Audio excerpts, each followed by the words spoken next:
et messieurs, bonsoir. Massaء al-khir alaikum, Azoul Fellaoun. Bienvenue dans votre émission hebdomadaire Média Croisés. Rendez-vous de l'actualité et des médias. Média Croisés se met à l'heure de la campagne électorale pour ces présidentielles de 2014. Dans l'indifférence citoyenne et dans un vacarme médiatique sans précédent, l'émergence des chaînes privées nationales rajoutant qui plus est à une effervescence, un début de campagne du moins traditionnellement timide, mais stupéfiant. Le ton provocateur des discours, l'invective, la surenchère politicienne, la menace d'un lendemain sombre semblant porter sur le débat d'idées, l'affrontement des programmes et des thématiques de campagne, les préoccupations des citoyens reléguées de ce fait en second plan, il ne reste au candidat qu'à nous prêter un avenir radieux, orné d'un supposé chaos insurmontable si nous ne faisons pas le choix divin. Faisant la risée des capitales occidentales, comme on peut le lire ou le voir souvent sur le net, cette présidentielle a donné le serment qu'elle ne sera pas comme les autres. Une nouvelle forme de communication de nos éminents politiques voit le jour. Média Croisés vous permettra ce soir, exceptionnellement durant 1 heure et demie, d'en savoir plus avec nos éminents invités. Pour cela, j'ai le plaisir d'accueillir sur le plateau de l'émission M. Ahmed Fatani, directeur fondateur de Quotidien Expression, M. Shafiq Msbah, politologue et ancien officier supérieur de l'ANP, M. Habib Hanachi, directeur de publication du quotidien Al-Hayat, mais aussi M. Abdelwahab Jakoun, directeur de publication du quotidien La Nouvelle République. Messieurs, marhaba bikoum, et comme veut la tradition, un mot pour commencer. Monsieur Shafiq Msbah. Tout d'abord, toutes mes félicitations pour cette nouvelle chaîne et j'espère qu'elle apportera une richesse supplémentaire pour le paysage médiatique national. En tous les cas, toutes les entreprises destinées à alimenter la liberté d'expression sont les bienvenues. Merci à vous. Je souhaite bon vent. Je dis bon vent. Voilà. Bon vent à Beurre TV. Merci à vous, merci d'avoir répondu présent. Je reviens vers vous, M. Habib Hanachi. تفضل. سي شفيق نتمنى ايضا النجاح لقناه بير تي في ولفريقها الشاب واتمنى ان يضاف هذا التلفزيون الى القنوات التلفزيونيه الموجوده والتي اغتنم الفرصه اتمنى لها ايضا النجاح لانه مهما يكون رغم النقائص ورغم الانتقادات الى اخره ارى انه يجب أن نثمن هذه التجربة لأنها مفيدة جدا جدا وقد رأينا رغم العيوب مثل ما قلت في الحملة الانتخابية الحالية أن الفضاء مفتوح للجميع ووسيلة مهمة من وسائل التعبير عن رأي. أتمنى لكم النجاح ولكل القنوات الموجودة على اختلاف توجهاتها. شكرا لك على تلبية الدعوة أستاذ حناشي. M. Abdelwahab Jakoun. Enfin que de pareilles émissions se multiplient. En seconde participation. Voilà, c'est ma seconde participation. On vous remercie pour ça. Je disais que j'espère que ce type d'émissions se multiplient sur nos chaînes, oui. Parce que l'on a besoin, l'Algérie a besoin d'éclairage, il a besoin de débat, et c'est la démocratie qui le veut. C'est ça, c'est sans débat contradictoire, il n'y a pas de démocratie. Voilà, pour aller un peu dans le même sens que M. Chafek. Voilà. Oui. Donc pour commencer son transition, il m'a tendu la perche, M. Jakoun, c'est qu'on voudrait parler un petit peu de ce début de campagne. On est au 4e jour. On aimerait avoir votre avis sur ce début de campagne, c'est ce qui s'est dit, les thématiques de campagne, les discours, parfois les volte-face, parfois des défaillances tant sur l'organisation, tant sur l'afflux des citoyens et la participation médiatique. Donc votre avis sur ça, commençant par M. Fatani. C'est la campagne de la présidentielle 2014. Un début qui est laborieux, qui est un peu lent, mais c'est normal, nous ne sommes qu'au 4e jour. C'est-à-dire que la campagne n'a pas encore atteint sa vitesse de croisière. Oui. Il faudrait atteindre peut-être le 8e, le 10e jour, puisque nous avons 15 jours de campagne. Ce que nous avons vu à travers les écrans de télévision, nous avons vu parfois de grandes salles qui étaient pleines. Il y avait de l'ambiance, il y avait de l'animation. Nous avons vu parfois de petites salles, parfois clairsemées. Ça n'a pas attiré beaucoup de monde. Nous avons vu même, pas plus loin qu'hier, un des candidats qui est allé dans une ville de l'est du pays et qui se plaignait que le Wali ou les autorités locales l'ont saboté. M. Fatani, à Sokarlas, c'est ça? C'est à Sokarlas. Voilà, oui. Je préfère pas préciser la ville. Oui. Hein. Oui. Bon. Donc, qui se plaignait du fait d'un sabotage, d'un éventuel sabotage. Il y avait effectivement une mise au point des autorités locales en disant que, bon, il n'y a pas. On n'a pas à le saboter, d'autant plus que s'il ne draine pas les foules, s'il n'a pas une politique de communication, s'il n'a pas une organisation à la base locale qui puisse mobiliser, qui puisse aussi transporter, assurer le transport. Imaginez quelqu'un à Soukharas qui est un chef-lieu de wilaya. Il faudrait bien ramener des populations des communes environnantes. Bon, quelqu'un qui est outillé, quelqu'un qui a de l'argent, quelqu'un qui est soutenu par un parti. Forcément, il réussira mieux, s'il y a de meilleures possibilités, à organiser de grands meetings. Mais quelqu'un qui a peu de moyens. Parce qu'avant tout, la politique, ce n'est pas seulement la parole. La politique, ce n'est pas seulement un programme. La politique, c'est d'abord une affaire d'argent et de moyens. Oui. Mais est-ce symptomatique aussi de notre campagne électorale, de notre politique, de l'état de la politique en Algérie? C'est que c'est les candidats qui vont à la rencontre des citoyens, donc ils les ramènent pour assister au meeting, alors que normalement, c'est les citoyens qui vont vers le candidat pour assister. Mais les citoyens vont vers le candidat. Oui. Les citoyens, plutôt les leaders, les candidats sont à Alger, ils se déplacent à l'intérieur du pays. Ils organisent le rendez-vous avec les éventuels électeurs. Ils se déplacent à l'intérieur des départements, c'est tout. Monsieur Jaco, vous voulez dire quelque chose à ce sujet? Oui, moi je pense qu'il y a 3 faits nouveaux par rapport aux anciennes présidentielles. D'accord. Le premier fait, c'est qu'aujourd'hui, nous avons un candidat qui est absent et qui délègue, c'est-à-dire d'autres personnes, pour faire la campagne à sa place. Oui. Donc, c'est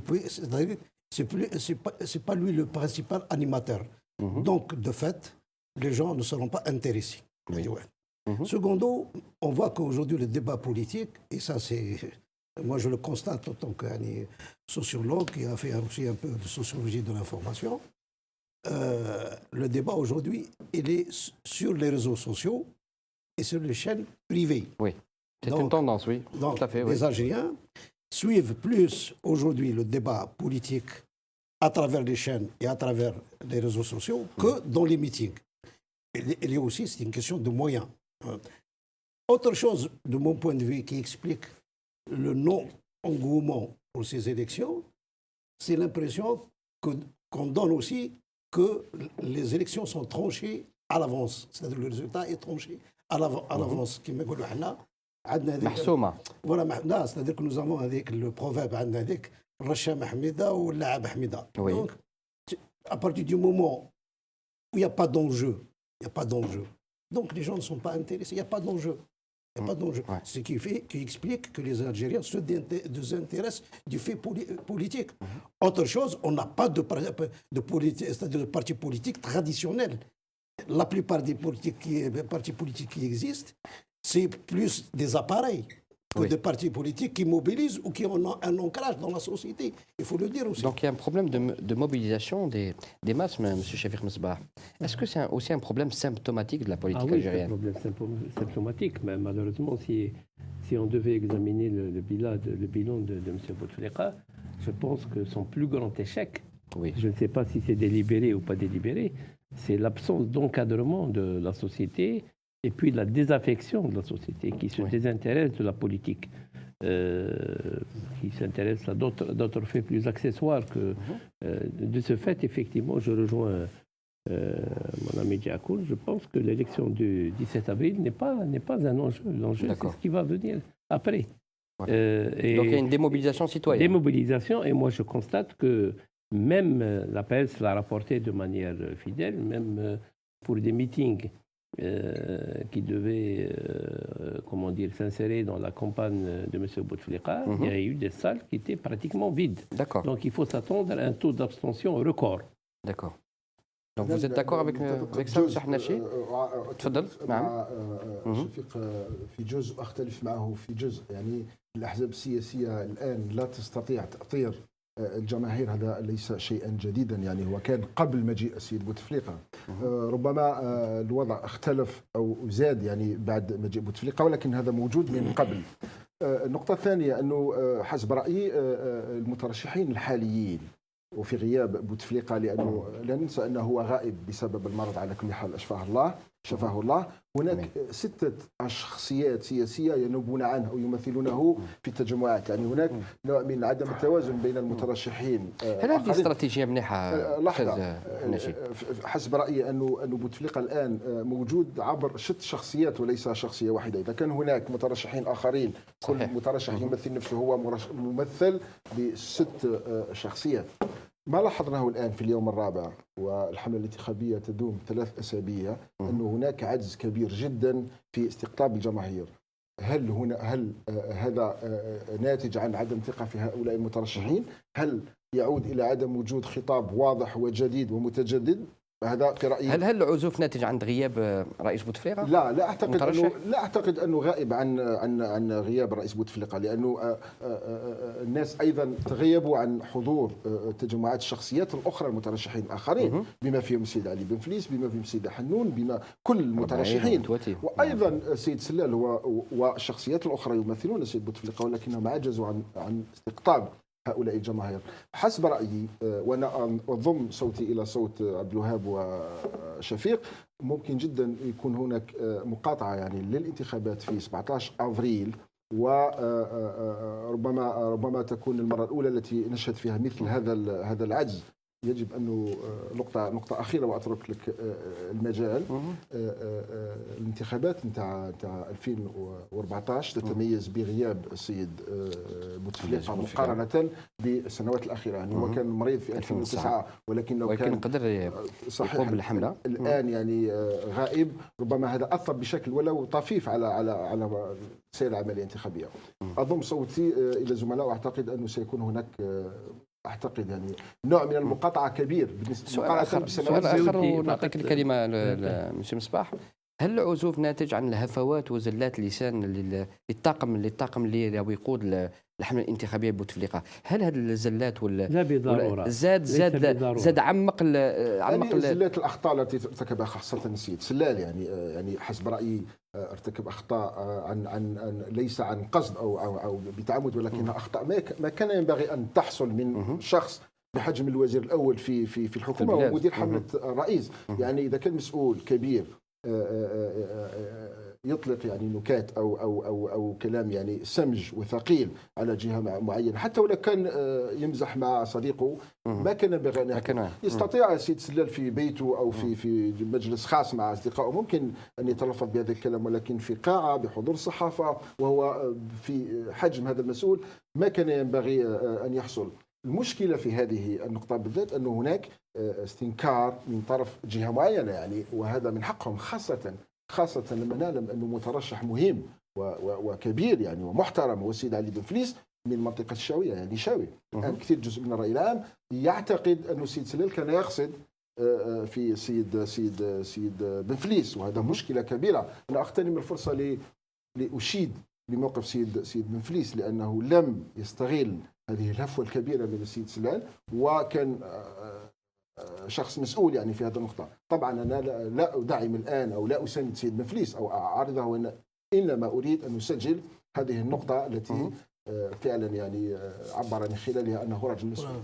Monsieur Shafiq Misbah, donc vous voulez dire corroborer وتعقب على وش قال الأستاذ حناشي؟ ودي أن أعقب على نقطة معينة، هو أن تعدد الشخصيات التي تمثل السيد بوتفليقة في أثناء الحملة الانتخابية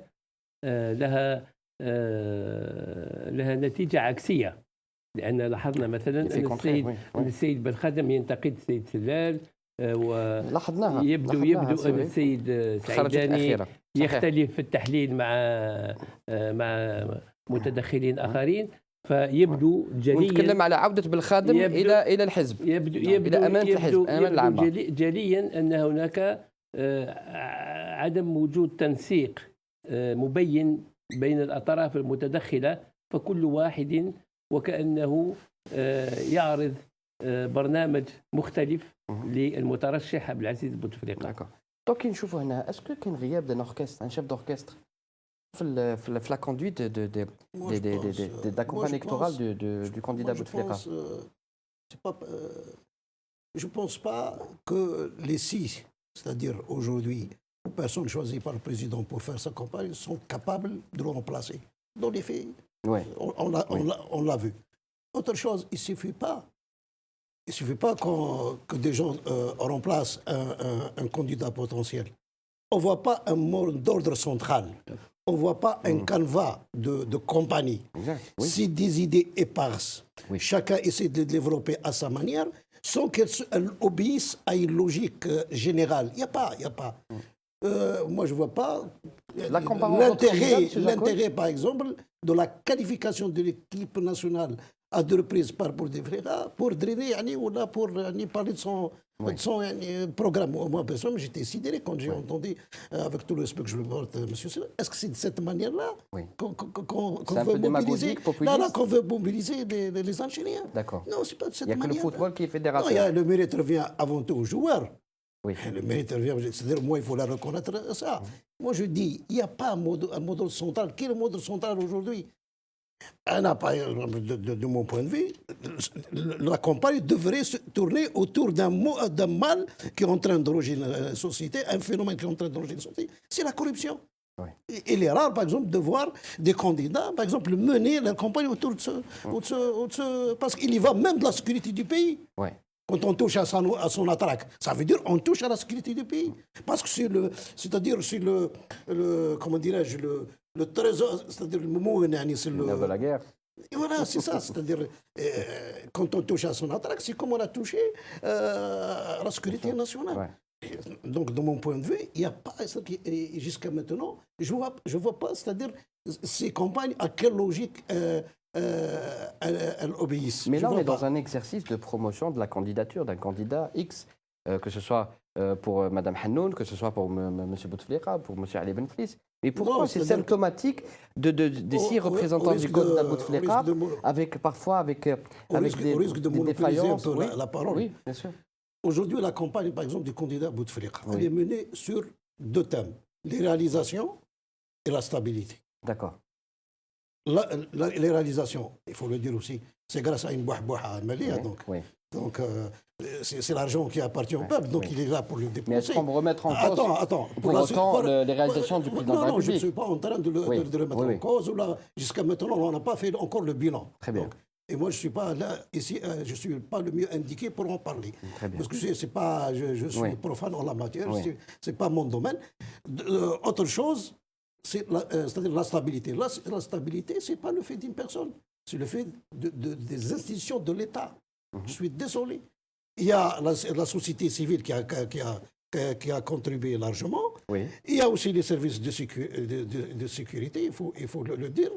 Et il y a aussi, avant le président de la République, il y avait aussi un autre président qui a déjà amorcé la démarche, celle de la Rahma. Donc, Monsieur Fatani, absent chef d'orchestre. Non, écoutez, moi je pense qu'il faut faire un constat. Le diagnostic est le suivant. Nous avons un candidat qui s'appelle Abdelaziz Bouteflika. Nous avons face à lui 5 autres candidats. Oui. Le président Bouteflika, il va pour le 4e mandat. Oui. Il a fait 3 mandats successifs. Au cours de ces 15 dernières années, les électeurs algériens et les électrices algériennes connaissent qui est Abdelaziz Bouteflika. Ce qu'il a fait depuis le début de son premier mandat jusqu'à son dernier mandat. Oui. Tout le monde sait ce qu'il a fait en matière vous parlez de réalisation, dans le domaine social, logement, travail, éducation. Bon, ils sont là, ils ont pris acte. Le président n'a pas besoin d'avoir de grands avocats pour plaider sa cause. Je pense que les réalisations qu'il a faites depuis 15 ans plaident pour lui. Maintenant, dire que parce que il doit ça, le bahbouha, comme le dit mon cher ami. Donc vous n'êtes pas d'accord avec M. Jacot? Je ne suis pas d'accord avec lui. D'accord. Mais le bahbouha. Vous pouvez intervenir, mais. Non, mais le bahbouha al-malien, mon cher Jacot, s'il est aimé par les dieux de la politique, ce n'est pas lui qui a fait grimper le baril à $130. Il est habbour. Ce baril, quand il avait pris le pouvoir en 99, aurait pu être à hauteur seulement de $50. Mais Dieu l'a aimé. Eh bien, il l'a aimé, à 150, tout le monde. idem également, il y a eu une pluviométrie magnifique. Il y a eu. Non. Écoutez. Donc vous rejoignez la baraka. Non. La baraka de Sellem, c'est ça. J'arrive à ça. Il y a eu une pluviométrie. Oui. Rappelez-vous les 2 premières années. On a même pensé importer de l'eau, Oui. rappelez-vous, Oui. 2001, 2002, par bateau pour remédier à la soif des Algériens. Et bon, Il y avait une crise à l'époque, oui. Heureusement qu'on Oui. a trouvé une parade. Maintenant, je ne sais pas pourquoi les Algériens prennent acte. L'avenir de l'Algérie ne se décide pas dans une espèce de microcosme algérois, ou dans les salons, ou là, autour des élites et dans un débat assez à la Donc vous rejoignez ce qu'a dit Younes sur le microcosme je ne rejoins algérois. personne. Ça, c'est mon analyse personnelle. D'accord. D'accord, et je la livre. Moi, je pense aux petits fellah qui aident ça. Je pense aux petits cultivateurs, je pense aux petits mécaniciens, je pense aux petits employés des postes de télécommunications. Chab, Oui. c'est ça qui forme la majorité des Algériens. Vous savez, quand on a attendu pendant 40 ans pour avoir un logement et on ne l'a pas eu, et puis on l'a eu parce qu'il y a le Malia, tant mieux. Ouais. Quand on a attendu d'avoir de l'électricité dans un petit village de Kabylie pendant 40 ans, et puis on a de l'électricité et un raccordement en gaz naturel, ça va pas être le Malia. Quand on a... Oui, monsieur Halachi. Moi, je propose. Tu as tout le temps. Je t'ai pas coupé. Allez-y, monsieur. Laisse-moi parler. Tu as tout le temps de prendre la parole. D'accord. Allez-y, je vous en prie. Bon. Donc, faire un procès d'intention à quelqu'un. Maintenant, on se pose la question, bon, il doit faire une campagne. Pourquoi il n'est pas obligé de faire une campagne? Ses idées sont connues, son Mais c'est programme inédit, est vous nous connu. l'accorderez ça, monsieur Non, Fatani. pour C'est inédit dans les annales. Non, pour l'honnêteté intellectuelle et après. Oui.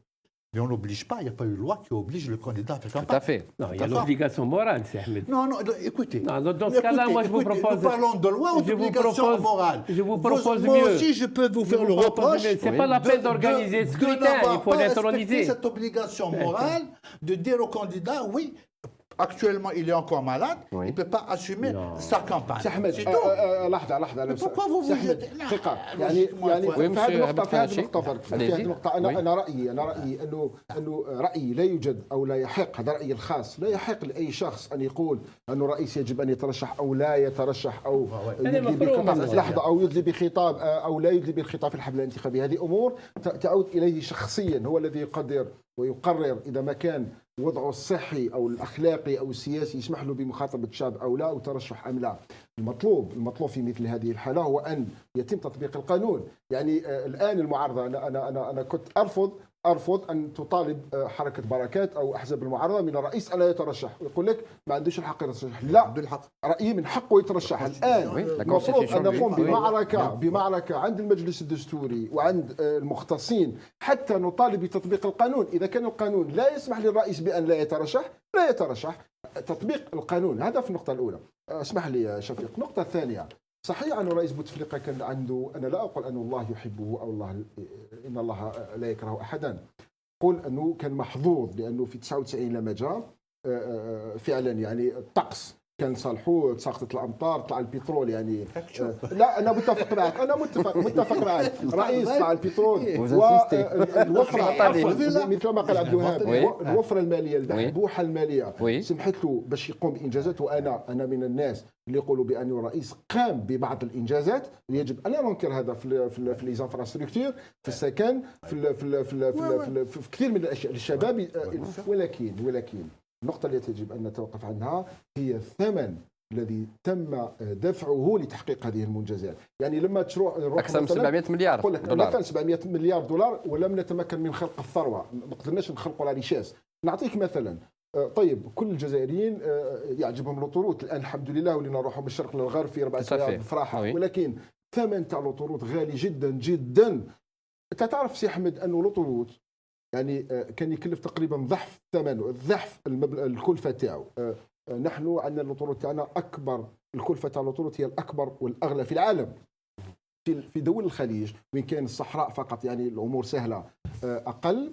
في دوله مثل اسبانيا يعني عندها نفس تضاريس تقريبا مثل الجزائر، الكلفه اقل تقريبا 4.5 مليون دولار للكيلومتر. احنا عندنا بين 6 حتى 8 مليون دولار للكيلومتر الواحد. السيد وزير الاشغال العموميه حاليا فاروق الشيالي اللي قام دراسه كبيره على المشاريع منها الاوتوروت هو شخصيا يقول في دراسه، وانا طلعت على بعض الملخصات نتاعها، يقول لك بانه الطريق السيار رديء وغالي الثمن ولا يليق حتى رئيس بوتفليقه، لانه الاوتوروت بالنسبه لرئيس بوتفليقه هو عمل سياسي.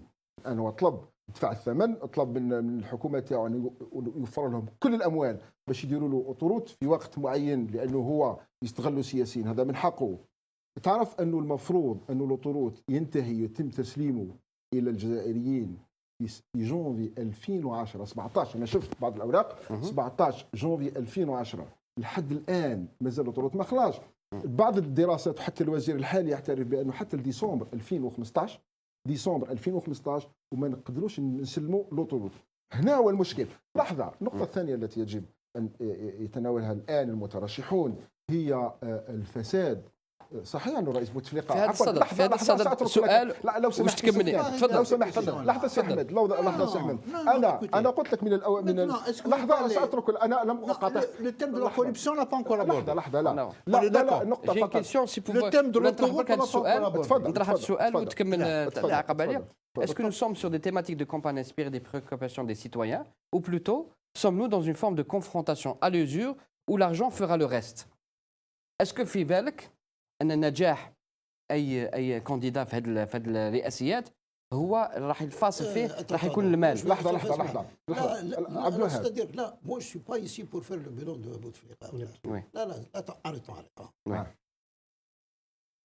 L'évolution n'est pas figée dans le temps et dans l'espace. Oui. Chaque mandat apporte ses problèmes.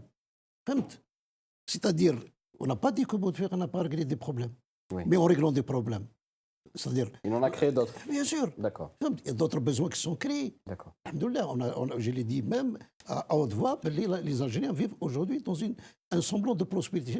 Mais en même temps, ce n'est pas tous les problèmes qui ont été réglés. Ouais. Il y a le problème. D'où cette problématique à mobiliser les foules. À chaque compagnie a son mot d'ordre. Oui. C'est-à-dire, l'évolution n'est pas figée, elle ne s'arrête pas. Oui. Et maintenant, c'est à lui de faire son bilan et de dire voilà ce qu'il reste de ce que je n'ai pas fait, voilà les nouveaux problèmes auxquels il est confronté aujourd'hui l'Algérie. C'est ça. C'est-à-dire le propre d'un dirigeant, c'est aussi de prévoir. Oui. C'est ça le propre d'un dirigeant. Et d'être à l'écoute, de son peuple, et aussi de s'adresser à son peuple. D'accord. Pas par procuration. Ça, c'est fondamental. Bien entendu. Voilà. Donc, M. Chafik Misbah, à ce sujet, donc المعادلة بين المال والعزوف عن الانتخابات et cette incapacité des candidats à mobiliser les foules. Donc, c'est un bilan, je pense, qui est à affecter aux candidats sortants. Le fait que l'on ne peut pas mobiliser, qu'il y ait cette désaffection vis-à-vis la responsabilité de la désaffection, elle est commune. La responsabilité de la direction populaire n'est pas imputée exclusivement à M. Bouteflika. C'est l'ensemble de la société politique, je veux dire. D'accord. Le système a corrompu la société politique. D'accord. A corrompu la société politique. Dites-moi quel est le parti. Par exemple, si on revient à la période antérieure, on a beau être en désaccord avec le Front islamique du salut, le FIS. C'était un parti sur le plan organisé, c'est un parti moderne. Il était présent dans la société. Actuellement, aucun parti, y compris le FLN, puisqu'il y a une coupure entre la base et la direction, aucun parti n'est vraiment présent sur la scène. Et là, c'est un problème de conduite, d'aptitude au combat. Cette aptitude au combat, malheureusement, a été perdue. Donc là, la responsabilité. Mais il y a ceux qui disent que tous les partis ont été pervertis quelque part. Non, mais pervertis, ils ont bien accepté d'être pervertis. D'accord. Par exemple, pour sauter un peu dans un certain nombre de responsables politiques ciblent du doigt le DRS. Écoutez, moi j'ai été officier d'actif, je peux vous dire que certains partis, c'est eux qui frappent à la porte. D'accord. يعني اسمح لي نتاكد هو ضابط في المخابرات ويعرف مليح علاقه جهاز المخابرات بالاحزاب السياسيه. يجب ان نعرف انه بعض الانتقادات التي وجهت للديارات او للنظام بصفه عامه صحيحه، ولكن يجب ان لا ننسى مثل ما قال انه هناك بعض الاحزاب السياسيه، رؤساء الاحزاب السياسيه وزملائنا في الاعلام، حتى في الاعلام يعني حتى في الاعلام وفي الشركات وفي قطاع الاعمال، هم الذين يذهبون الى الجهاز ويدقون على بابه ويطلبون الامتيازات، هم الذين رضوا بهذا الدور. النتيجه الان هذا التداخل ادى الى وضع استطيع ان نسميه كارثي. الان لا يوجد حزب سياسي في الجزائر يستطيع قياده الجماهير، ولا يستطيع اي حزب ان يستقطب الجماهير. ظهر الان في الساحه السياسيه وفي الحمله الانتخابيه لا يوجد اي زعيم حزب فحسب رايي، اي رجل سياسي يستطيع ان يقود ويتحكم في الجماهير، مثل ما قال من الاحزاب القليله يعني التي كانت تتحكم في الجماهير. ظاهره رشيد نكاز يعني التقييم تاعك؟ لا يعني حسب رايي نكاز لا يجب ان ناخذه محمل الجد، يعني هو شاب عنده سلوكاته. لحظه ونخلي الكلام. يعني ظاهره يعني تنتهي يعني بالونه يعني فقاعه ثم تروح في الهواء. الامر مش جاد يعني. لحظه لو سمحت. النظام يتحمل جزء كبير من مسؤوليه تشتيت الطبقه السياسيه وتفكيكها، تفكيك المجتمع وتم تفكيك الطبقه السياسيه، والنتيجه هي الان واضحه امامنا. يعني فيه أنا أعتقد أن هناك نوع من الاستحقار بالنسبة للرأي العام الوطني، لما وزير معين أو رئيس حزب معين يقول أن السيد بوتفليقة لا يحتاج إلى رجليه، يحتاج إلى رأسه فقط، أم آخر يمثل السيد بوتفليقة بالرئيس الأمريكي روزفلت. فيه هنا مبالغة يعني مبالغة. فالأحسن هنا أن لا ننظم انتخابات رئاسية ونجعل السيد بوتفليقة رئيسا إلى الأبد. Monsieur Fatani, un état des lieux, un bilan, Monsieur Fatani. C'est pas, je donnerai mon avis, bien sûr. Mais là-dessus, quand on dit qu'il y a une démobilisation de l'opinion. Vous la sentez? Vous la voyez? Non. Moi je ne l'ai pas dit. C'est mes amis qui le disent ce soir. D'accord. Donc vous n'êtes pas d'accord? Ils disent qu'il n'y a pas de grand parti capable de mobiliser les foules. Oui. Oui, messieurs. Nous connaissons les formidables capacités de mobilisation du FLN. C'est un parti qui a l'immense capacité, je dis bien l'immense capacité, de mobiliser toutes les foules à travers les 4 coins du pays. Il a démonté à plusieurs reprises. Il n'y a pas que le FLN. Il y a à côté de lui le RND, sans compter les autres partis qui l'ont rejoint dans cette campagne. Moi, je pense que c'est prématuré de tirer au 4e jour des conclusions et de faire un constat. Mais il a bien débuté. Non, écoutez, elle a commencé depuis 4 jours. Pour moi, laisse-moi parler. Allez-y, monsieur Fatani. Je vous ai écouté avec attention. D'accord. Bon, ne plaçons pas la charrue avant les bœufs. Vous pourrez dire que peut-être au 15e jour, au 13e jour, vous avez toute la latitude et le droit de dire qu'effectivement, il n'y a pas de parti capable de drainer les foules, le FLN n'a pas pu mobiliser, vous pourrez tirer des tas d'enseignements. Or, nous ne sommes pas dans ce cas. Nous sommes au 4e jour. D'accord? Et généralement, les gens travaillent aussi, il ne faut pas oublier. Parfois, mais peut-être que les grands meetings vont se tenir les jeudis soirs, ou les jeudis, les samedis, bon.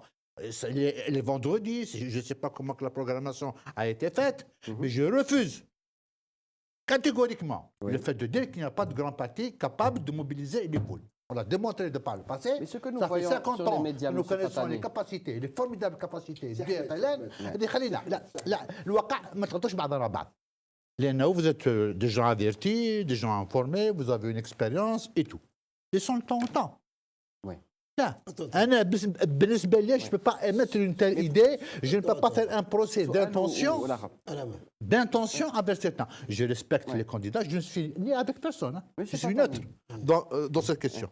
Et M. Lespard nous en dira plus. M. Fatani, pourquoi la courbe de participation, elle est toujours en tendance baissière depuis 1999 à nos jours, la participation citoyenne aux différents scrutins? Ça dépend, elle peut baisser d'1 point ou de 2 points. Mais ça ne veut pas dire que les gens boudent les yeux. Oui. Vous savez, si vous devez dire que c'est une manière de contester le pouvoir en place, d'accord. Pendant les fameux printemps arabes, pendant le vent qui a soufflé sur l'ensemble du monde arabe, Bouteflika se pavanait, lui, au 5 juillet, et je n'ai vu aucune pancarte dégage Bouteflika. Personne.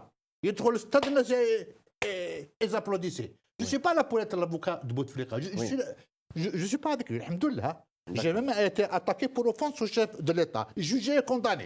D'accord. Mais l'honnêteté intellectuelle exige de ne pas tromper les Algériens. D'accord. Je dis que je dirais la même manière de Salim Belflis, la même manière de Louis Hanoun. Il y a un constat à faire, je le fais sur des faits objectifs. Ces faits étant inexistants, je ne peux pas les inventer. Ça serait de la pure malhonnêteté politique. في هذه عفوا لما تحدث عن السيد بوتفليقه انا ايضا انا لست ضد السيد بوتفليقه ولست مع السيد بوتفليقه انا نمد وعينا عن كونستا لما يجري بدون شك حسب رايي الشخصي بدون شك هناك عدد كبير من الجزائريين يحبوه بوتفليقه يحبوه كما كاين عدد كبير ثاني يعارضوه هذا واضح ديمقراطية صح هذه الديمقراطية وانا اعتقد ربما نختلف مع صديق شفيق انه بوتفليقه كان عنده عدد يعني كان قادر يفوز في 99 وحتى في 2004 حتى ممكن في 2000 لا انا قد اختلف معك لحظه 99 انتخابات مزوره ولم يفوز بوتفليقه. طيب هذا رايك وانا احترمه. لحظه سي احمد عفوا يا سي احمد عفوا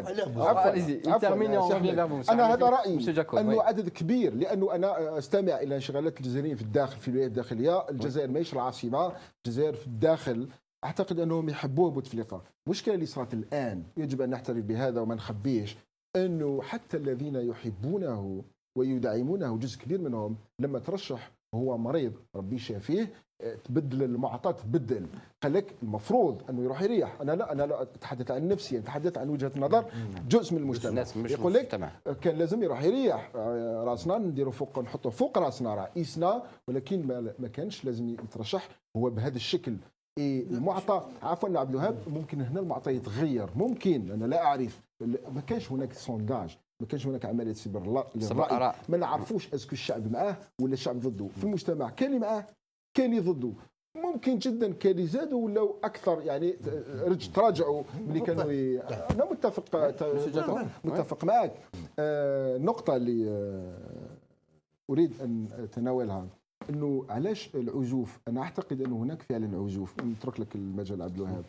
انه نفس المترشحين تقريبا ترشحوا في 2004 وفي 2009 وفي 2014 نفس الخطاب يقولون نفس الكلام نفس الهضره باستثناء عنصر واحد. اعتقد هناك سيد بن فليس، هناك سيدة حنون، كلهم يعني هما فوزر باين نفس الاشخاص يقولون نفس الكلام.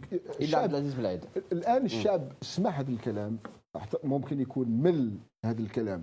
بالنسبه لرئيس بوتفليقه علاش حتى هما الممثلين تاعو وعدد كبير منهم 6 شخصيات اعتقد هما اللي انتشروا في الساحه ما قدروش يستقطبوا الجماهير لانه 3 عهدات ما عندوش واش يزيد يقول.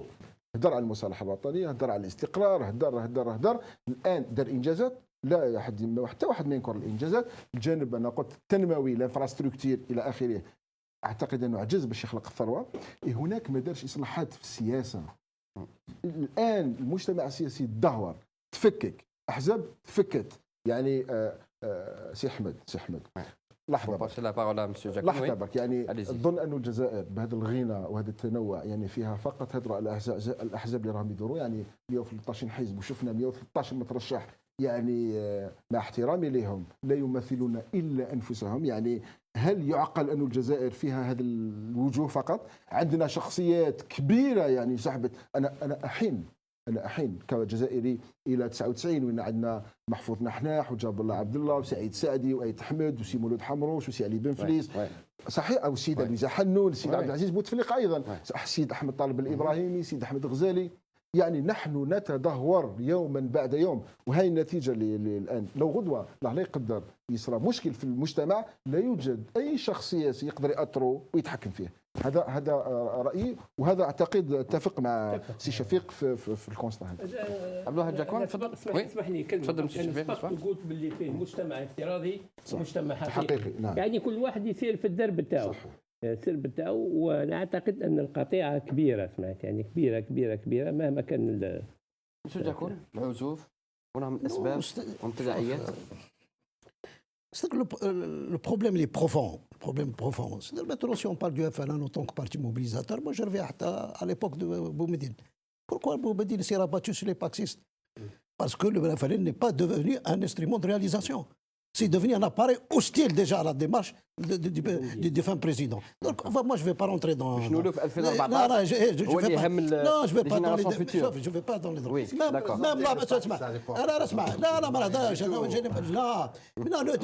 Ne fais pas le procès du pacte, je t'en prie.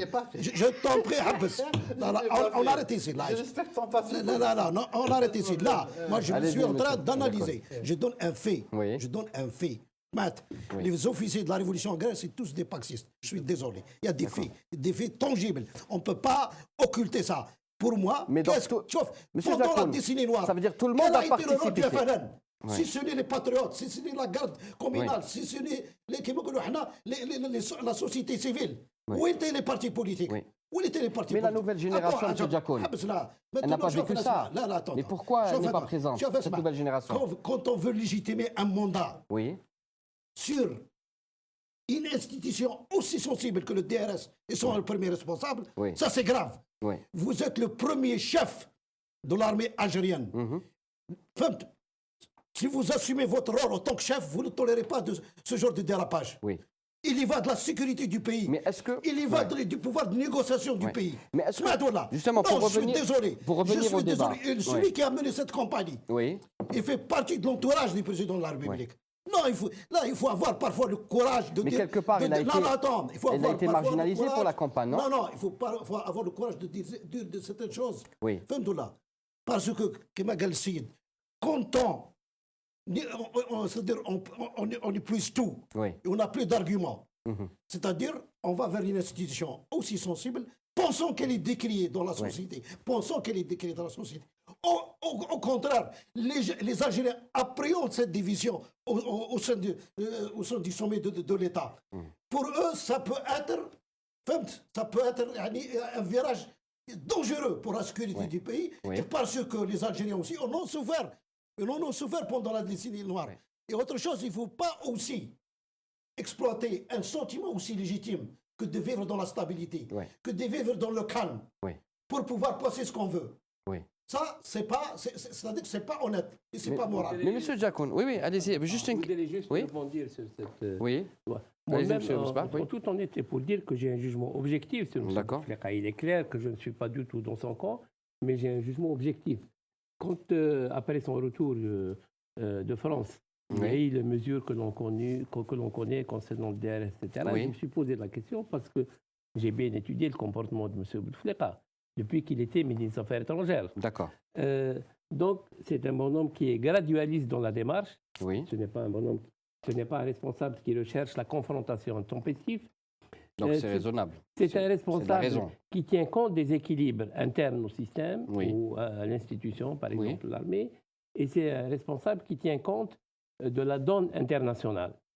Donc, ce qui s'est fait avec le DRS, que ce soit l'institution elle-même ou le chef du DRS, parce que les deux étaient ciblés. Je pense qu'il s'est fait contre le bon sens et que je me suis posé la question à ce moment-là, en toute honnêteté, est-ce que c'est M. Abdelaziz Bouteflika qui est aux commandes?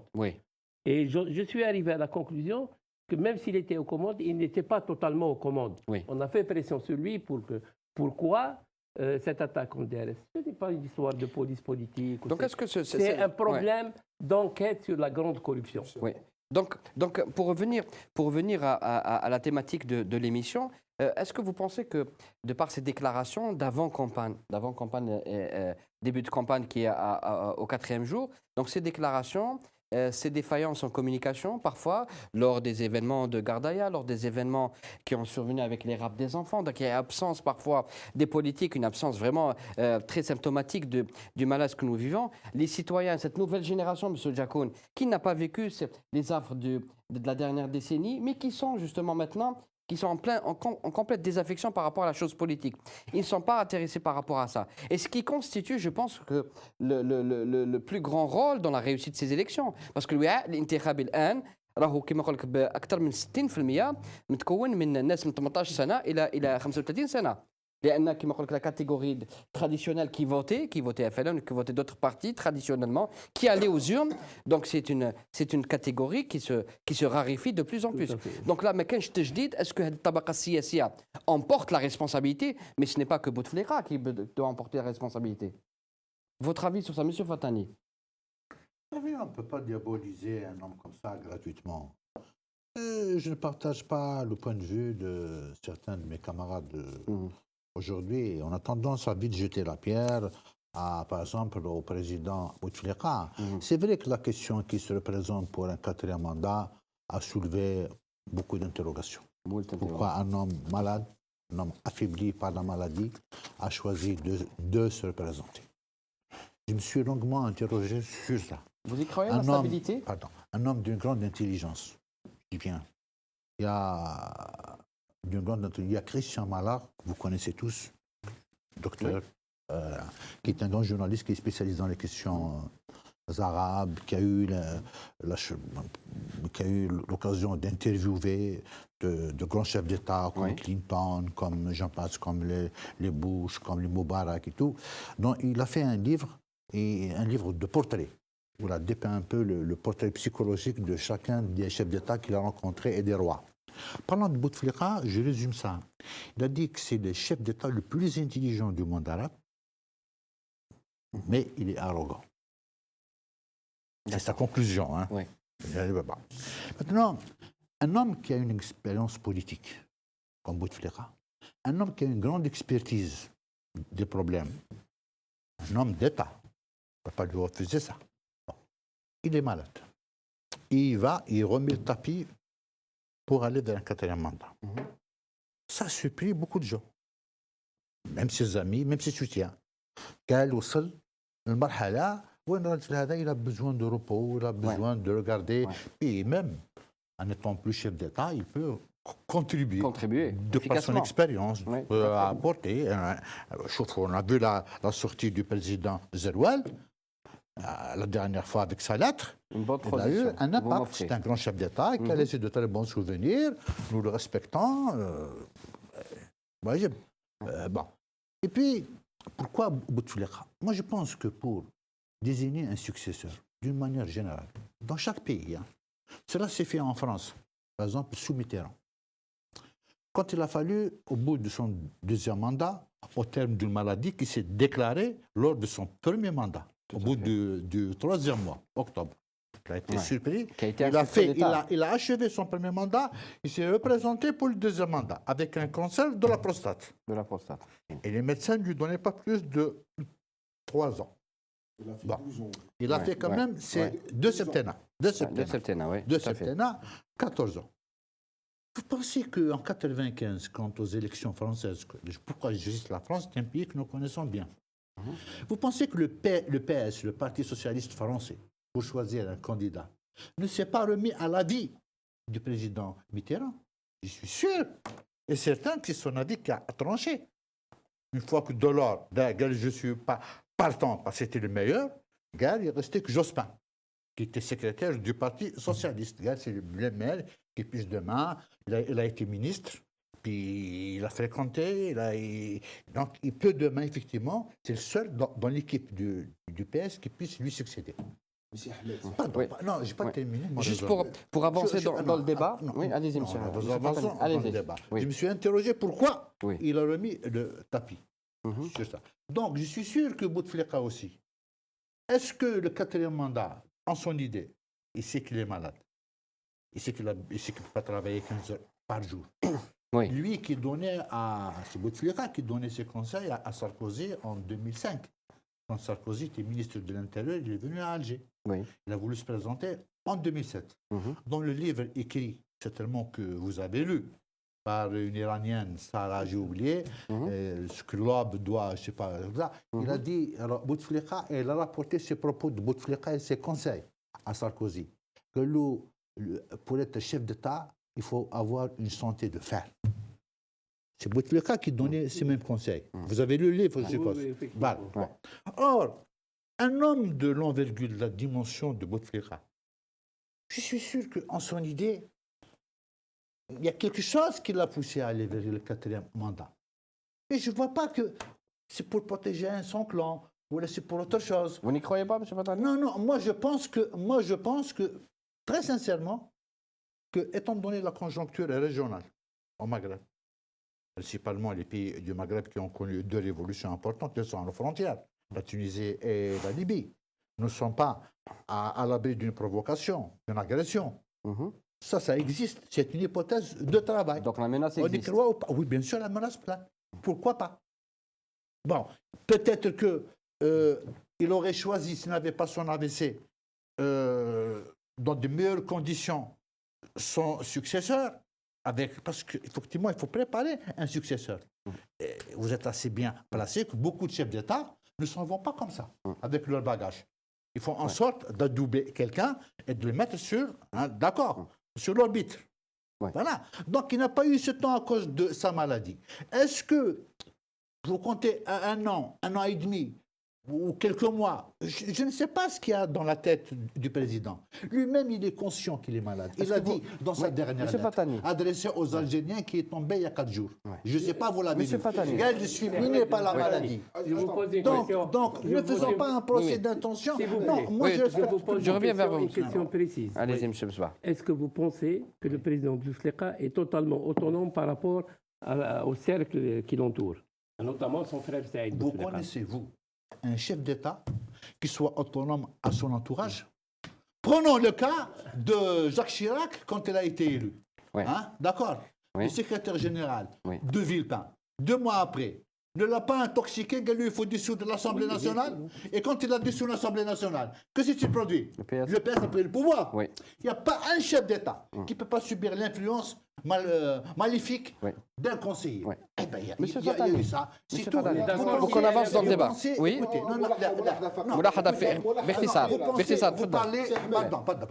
Pour ne pas monopoliser la parole, M. Fatani. Oui. Non, vous l'avez mobilisé. Non, on va faire la part des choses. On va essayer d'équilibrer. On passe vers... On va respecter la parité. Même si elle n'est pas respectée ailleurs, on va la respecter. Allez-y, M. Hadachi. Allez-y. Oui. Allez-y.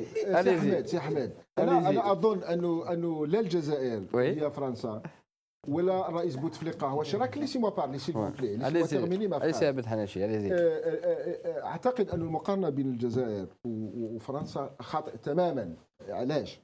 لا البوتفليقه هو ميتيرون ولا هو شراك ولا البي اس، لانه ميتيرون اذا كان مريض ترشح باسم البي اس، باسم الحزب الاشتراكي حزبه. احنا الان الرئيس بوتفليقه هو مرشح نظام، يجب ان نحترف هذا. كان هناك فرق بين نظام وبين حزب. لحظه نعم، مرشح النظام. ثانيا ملاحظه فقط. Allez-y. لما نقول انه رئيس ترشح، ما على بالناش علاش ترشح. طبعا انا قلت لك من قبل لست معارضا او مؤيدا، انا ندير كونستا. لما ترشح لانه خايف على استقرار البلاد، هذا يعتبر اهانه لذكاء الجزائريين، لانه يوجد رجل واحد فقط يعني يحافظ على استقرار البلد ليس ترميني. Allez-y. هناك شخصيات سياسيه في البلاد Oui. ترك لهم المجال يبانوا لك، يخرجوا لك من المجتمع. هناك قاده، هناك شخصيات اترك لهم المجال يترشحوا ونشوفوهم احنا اذا يوفروا الاستقرار او لا. ثالثا انا اريد ان اوجه بعض النقد للدبلوماسيه تاع السيد بوتفليقه. يعني حتى وهو في الحكم كانت كثير من المشاكل بيننا وبين جيراننا. يعني لا يمكن ان نتصور انه رغم تجربته في الجهاز او في الدبلوماسيه كبيره، انه كانت علاقتنا جيده مع الدول. كان عندنا خلافات مع فرنسا، كانت عندنا خلافات مع المغرب، كانت عندنا خلافات مع بعض الدول الافريقيه، كانت عندنا خلافات مع مصر، كانت عندنا خلافات مع ليبيا. ما نساوش يعني ليبيا الان الوضع يغلي، وكنا اخر بلد يتخذ موقف مليح، مش مليح نسبي، يعني يقدر البعض يوافقوا البعض يختلف، ولكن علاقتنا مع الجوار كانت سيئه. اذا التحجج بعامل الاستقرار غير مهم وغير ضروري. يعني الرئيس بوتفليقه وحده اللي يقدر يشرح لنا علاش ترشح، هو اللي يقنع الشعب، يقول لهم انا علاش ترشحت وانا مريض، ربي يشافيها على كل حال، ويخلي الجزائريين يصوتوا عليه ام لا. الا مشي هو عنده ممثلين تاعو الان في الساحه يقولوا للجزائريين علاش مريض، يعني كبير في عمره 77 سنه وقرر يترشح. رغم نصيحته لساركوزي في 2005 مش نمشي. بانه اللي يترشح لازم يكون عنده صحه من حديد. Une question, je vous laisse la parole, M. Diacon, et j'aimerais... Messieurs, une minute. On est d'accord sur ça. Messieurs, juste une question, et je laisserai parler M. Diacon. Par la suite, j'aimerais écouter M. Msbah par rapport à la sortie médiatique de Yamin Zeroual, l'ex-président de la République. Donc, j'aimerais savoir si... est-ce qu'il a apporté... il a corroboré un petit peu la grande thématique pour dire qu'après Bouteflika, c'est l'instabilité. Pour moi, la sortie médiatique de Yamin Zeroual a fait que corroborer les dires de toute une hamla qui était basée sur l'istiqrar si on ne vote pas sur le candidat Bouteflika, au détriment des autres candidats qui font un effort de conviction, qui font un effort de communication, qui font un effort pour essayer de placer la politique au centre des intérêts des citoyens et surtout, au moins, avoir de l'espoir. Allez-y, M. Diacon. Moi, je pense qu'il ne faut pas... On est en train de personnaliser le problème et sortir des questions de principe. Oui. Le président de la République, quand même, il a fait deux importants discours où il a plus ou moins annoncé son intention concernant les réformes politiques. Vous parlez d'avril 2012 et de Steve 2012. Là où il a pratiquement annoncé, c'est-à-dire... C'est une feuille de route. Et là, c'est un espoir ouvert. C'était un espoir. D'accord. Nourri, plutôt. Donc déjà, c'est-à-dire, il est revenu sur ses engagements, de mon point de vue. C'est-à-dire, c'est un non-respect de ses engagements. Quand il dit, c'est-à-dire qu'il faut laisser la place aux jeunes. C'est-à-dire, il est temps qu'on remette le flambeau aux nouvelles générations. Oui. C'est de moi ma compréhension. Mais est-ce que la vision... C'est de moi ma compréhension de son discours. Oui. C'est pas ma compréhension de son discours. D'accord. Maintenant, concernant la sécurité, Ouais. que ce soit interne ou externe, vous ne pouvez pas l'assurer s'il n'y a pas un front intérieur uni. Une cohésion sociale. Voilà. Et le front intérieur uni ne peut pas se réaliser que sur un minimum de consensus. Un consensus sur les questions fondamentales politiques, c'est-à-dire l'alternance, et faire participer le plus grand nombre d'Algériens à la décision. Ça, c'est important. Ils en parlent de ça, la démocratie participative. Voilà. Deuxièmement, c'est un des programmes du candidat. Les questions sociales. Pour revenir un peu à ce que dit mon ami Ahmed. Rapidement, pour laisser la parole à M. Msbah. C'est la satisfaction des besoins fondamentaux des Algériens. Aujourd'hui, c'est le logement et l'emploi. Troisième question aussi fondamentale, c'est le choix économique. Est-ce que les Algériens sont pour une économie libérale sauvage ou pour une économie à visage humain? Une fois on tranche ces questions, et on bâtit un consensus entre nous, c'est ça la sécurité du pays. C'est ça la sécurité. C'est ça la véritable sécurité du pays. Voilà. D'accord. Monsieur Msbah, par rapport à la sortie de Zeroual, sur cette situation, 15 ans d'absence de la scène politique, on lui en a voulu en 2008 parce qu'il reprend dans son message, il parle de 2008, que ça a été quelque part un des tournants majeurs et décisifs de ce que nous vivons actuellement. On n'en a pas entendu parler. Plusieurs fois, des faits marquants que l'Algérie a traversé depuis 1999, nous n'en avons pas entendu parler. Et cette fois-ci, une sortie médiatique sous forme de communiqué envoyé à 3 rédactions. Est-ce que vous pensez qu'il rajoute un petit peu à tout ce brouhaha? Pour moi, c'est un brouhaha parce que tout le monde est perdu dans les analyses de Hamrouche, dans les analyses de Rosali, dans les analyses maintenant de Zeroual. Juste une petite correction. Oui, allez-y. C'est que M. Yamin Zeroual a déjà fait un communiqué, je crois en 2004 ou en 2005, où j'ai moi-même publié un article sur la question où il ressortait clairement qu'il manifestait sa désapprobation. Sa désapprobation de ce que faisait M. Bouteflika. Il n'a jamais cité M. Bouteflika. La culture de M. Zeroual, avec lequel j'ai eu le grand honneur de travailler, lui interdit, d'ailleurs dans le dernier communiqué, il n'a jamais cité nommément M. Bouteflika. Mais je pense que le Zeroual, c'est d'abord un militaire avant d'être un homme politique. Il n'a jamais été un homme politique, il ne sera pas. C'est fondamentalement un militaire. Et c'était une conscience troublée. J'ai eu souvent des échos où il a été... je pense que même il a certainement du remords d'avoir quitté le pouvoir dans les conditions où il l'a quitté. Justement, à ce sujet, oui. Beaucoup de personnes Lui reproche ça. lui en veulent, même au sein de l'armée, au sein des services de renseignement, beaucoup de gens qui lui reprochent d'avoir quitté le navire à un moment donné où le navire avait besoin de lui. Ouais. Cela Alors pourquoi étant- pas s'engager, monsieur Cela étant, monsieur je ne pense Misbah. pas. En toute honnêteté, ce que je sais, c'est que M. Damizero l'a toujours dit aux gens qui sont partis le Vous voir. solliciter pour Pas se le présenter. solliciter, même à ses amis D'accord, qui ne croyaient pas à l'homme providentiel. d'accord. Ça, j'en suis persuadé, c'est une conviction ancrée Ça chez ne fait lui. plus de sa culture politique. Ça fait partie de sa culture Ouais. politique. Maintenant, ce qui est incompréhensible, parce que le communiqué qu'il a fait, c'est clair que c'est une condamnation du bilan de M. Bouteflika, Tout c'est à fait. clair. Ouais. Ce qui est un peu intriguant, moi, à mes yeux, c'est le fait qu'il ait lancé un appel au vote.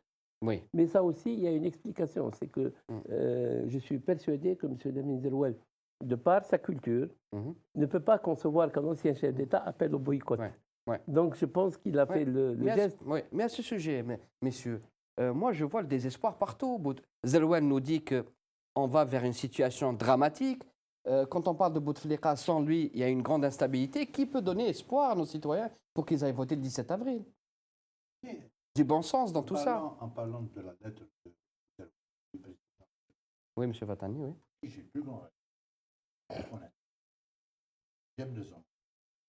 J'ai lui redevable d'avoir pris les manettes du pays, d'avoir pris en main le destin de ce pays à un moment très difficile de l'histoire. D'abord en qualité de ministre de la Défense nationale, ensuite comme président de l'État. Ça, c'est acquis, c'est un fait acquis. Mais la question que je me pose, pourquoi il a choisi ce moment précis pour rendre publique une lettre adressée à l'opinion nationale? Il parle dans cette lettre, en ce qui concerne le chapitre de l'alternance au pouvoir, de la révision de la Constitution de 2008 et de l'amendement qui a été apporté à l'article 74, d'accord, sur la limitation des mandats. En 2008, pourquoi n'avait-il pas réagi? Puisqu'on vous venez de le souligner, docteur, Tout à fait. en 2004. Tout à fait. Il a bien fait, et s'est bien exprimé, sans citer le nom du président Bouteflika. Qu'est-ce qui l'a empêché en 2008 de se joindre au concert de voix à l'époque pour dire, bon, non, l'alternance politique est sacrée dans une démocratie, on n'y touche pas. Sinon, c'est bouche cousue. Or, son intervention, pas chez moi, certains observateurs, peut-être mal intentionnés, j'ignore, ils font une coïncidence avec la bévue de Sellel, Oui, d'accord? Oui. Avec la levée de bouclier qu'elle a provoquée provoqué, tout à fait. dans les Aurès. Oui. En même temps, ils l'ont traduit également comme étant un soutien indirect à la candidature de Beneflis, qui est issu de la même région que lui. Oui. Ça donnait des interprétations parfois erronées, Ouais. parce que chez cet homme-là, c'est un nationaliste. Mhm. Chez Zerouel, on n'a jamais pu constater le moindre tendance au régionalisme. Qui aime son pays. Gharbi, Chaoui, ou la Qbaili, ou la Tlemzani, mais عندوش هذيك. Ouais. Donc la question qui se pose, vous posez la question. Je pense que en tant que chef d'État, il a tenu à s'exprimer, mais il a défendu aussi l'armée. Oui, ça c'était fondamental. C'est oui, très d'accord. important. Tout à C'est fait. très important. C'est Tout à très fait. important. Ouais. Il n'y a aucune république, il n'y a aucune démocratie dans le monde. Je Ouais. parle des démocraties occidentales, hein, des grandes démocraties, où l'armée n'a aucun rôle à jouer. On connaît la fameuse phrase du général de Gaulle Oui. quand il dit la Oui. place naturelle de l'armée est dans une caserne. Ouais. Non. Ouais. Bon. Justement, à ce sujet, justement, est-ce que la sortie de Lamine Zerouel va apporter un semblant d'espoir et en même temps de désespoir? Parce que tout le monde chante un petit peu. Je pense que ouais. c'est une pierre dans le chantier qui attend l'Algérie, parce Oui. que moi, encore une fois, je répète, pour moi, le scrutin du 17 avril, ce n'est pas du tout un enjeu. C'est ce qui va se passer après Oui. qui est un enjeu. Mais je vous dirais qu'on me Donc permettait... pour vous, les dés sont pipés, M. Msbah. C'est pas que les dés sont pipés, je ne pose même pas de questions. C'est pour Ouais. ça qu'on aurait pu faire l'impasse, ne pas organiser D'accord. l'élection et Ouais. demander un soutien. Donc vous donnez aucune chance à Ibn Flis ou à Louisa Hanoun. Non, la nature, écoutez, Les la jeux nature sont du faits. système, C'est plié. la C'est nature plié, d'accord. du système, c'est de ne pas D'accord. permettre. Non, ça. Mais D'accord. je voudrais juste Mais ajouter... est-ce que c'est moral tout cela? Non, ce n'est pas moral. Je voudrais juste On ajouter... est dans l'immoral, messieurs. Mais pourquoi vous voulez parler de morale en politique? Oui. Elle est. Oui. Ça ne fait pas beau ménage, la Oui, mais politique c'est pas et la morale. Oui. Depuis longtemps, soyons francs. Oui. Être Oui. président de la République, ce n'est pas être le mufti Ouais. de la République. Donc c'est un appel en même temps, M. Fatani, si ce n'est pas une alternative, c'est un appel à forcer le destin. Donc ça veut dire que c'est la rue qui va changer le cours des choses. Et on veut éviter tout C'est cela. pas ça. Donc est-ce que ce n'est pas contre-productif de أنا نظن- cette stratégie? في الرساله تاع زروال انا وي. نظن يجب ان كما قال سي احمد نحطوها في الكونتكست تاعها. زروال دار الكومينيكي تاعو البيان تاعو في ظل الضجه اللي خلفتها تصريحات التحسين على الشاويه. المنطقه بدات تغلي، بعض رجال السياسه بحقهم سياسيين يستغلوا العمليه. البيان تاعو حسب رايي جاء لتهدئه الوضع، بدولي جاء في ظرف خاص. وهدأ الوضع أستاذ حنش؟ اعتقد انه الوزن تاع الامين زروال لعب دور في تهدئه الخواطر. هو شاوي، امين زروال شاوي مقيم في باتنا، علي بن فليس شاوي مترشح على الانتخابات. لي زونجو كبار، مصير البلاد في خطر يعني. غردايه تغلي، والله صعيب في غردايه. لكن- عفوا شفيق، منطقه القبائل يعني غير ممثله في الانتخابات، وضع صعب. تزيد لها انت باتنا يعني يصبح الامر خطير. لما هو دار البيان تاعو يجب ان نذكر هذا الرجل بخير يعني. انا اوافق سي احمد لما يكون Tout à fait. رجل نزيه ونظيف ووطني وغير جنرال يعني. كان في الحكم، كان قادر يبقى طول حياته في الحكم. تخلى على الحكم والكل يطالبوا به، وسمح بتنظيم انتخابات الى اخره. هل يقدر يكون عنده تأثير في الرأي العام الآن؟ اعتقد انه اليمين زروال؟ اعتقد انه عنده تاثير. Et النقطه sur l'issue الثانيه du scrutin aussi, il peut لا. avoir لو un سمحت، لا تأثير؟ مش على في الوضع مش العام في على البلاد. الاختراع، لكن على الرأي الرأي العام. العام نعم. النقطة الثانية، هو جاء أعلن عن مساندته للجيش على وسائل على مصالح الأمن. ما تنساش بأن الجيش تعرض إلى انتقادات كبيرة مش في وقتها. جهاز المخابرات رغم ما خاصة. يقال عليه خاصة يتعرض إلى ضربات يعني مش لازم في هذه الظروف. يجب الحفاظ على مؤسسة الجيش، يجب الحفاظ على مؤسسة المخابرات. إذا كان ننتقد المخابرات ننتقدها على تدخلها في العمل السياسي أو في العدالة أو في الأحزاب، هذا معقول جدا يعني. يجب أن نناضل من أجل هذا. Bien entendu. لكن Oui. لا يمكن أن نتحدث عن تيغنتورين وعن تبحيرين وإلى آخره في وضع خطير يعني. والآن جينا محقق فرنسي، عفوا سعد يحقق في قضية اغتيال التبحيرين. نقول لهم احنا من طرف يعني رجل موجود على رأس حزب كبير، حزب حاكم مقرب من الرئيس، بأنه المخابرات مسؤولة على محنة أزمة تاع تبحيرين، هذا خطر كبير. إذا البيان تاع زروال يدخل دون سو سونس لتعبير عن مساندة تاعهم للجيش. النقطة الثالثة المهمة في رأيي، وهي تلتقي زروال يلتقي مع سيد مولود حمروش في هذه النقطة بالضبط.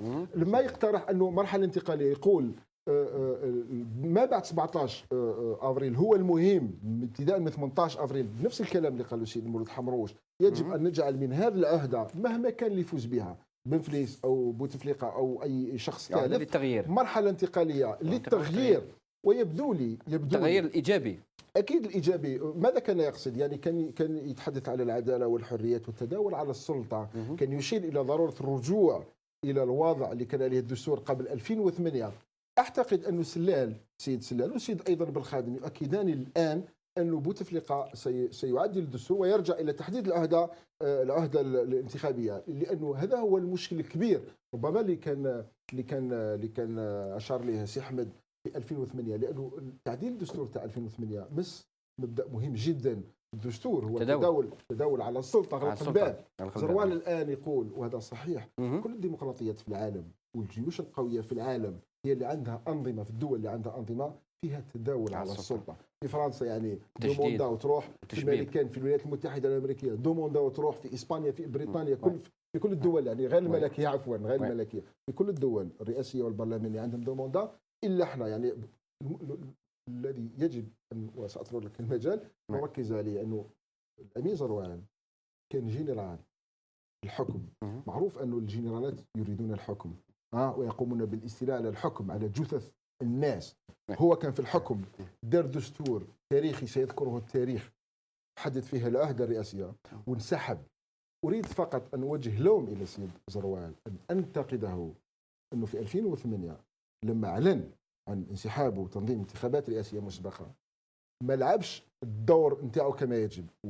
ويسمح لي إذا قلت هذا الكلام، لما أيام قبل الانتخابات طلبوا من المترشحين الستة بعد ما هما سجلوا بعض مظاهر تزوير صارت في رفض يستقبلهم، وهذه لن يسهلها التاريخ رغم كل الإيجابيات نتاعو، لأنه ربما زروال يحس الآن بأنه مسؤول بنوعا ما على الشيء اللي صرا من بعد 1999. لماذا يا سيد زروال لم تستقبل 6 مترشحين كبار؟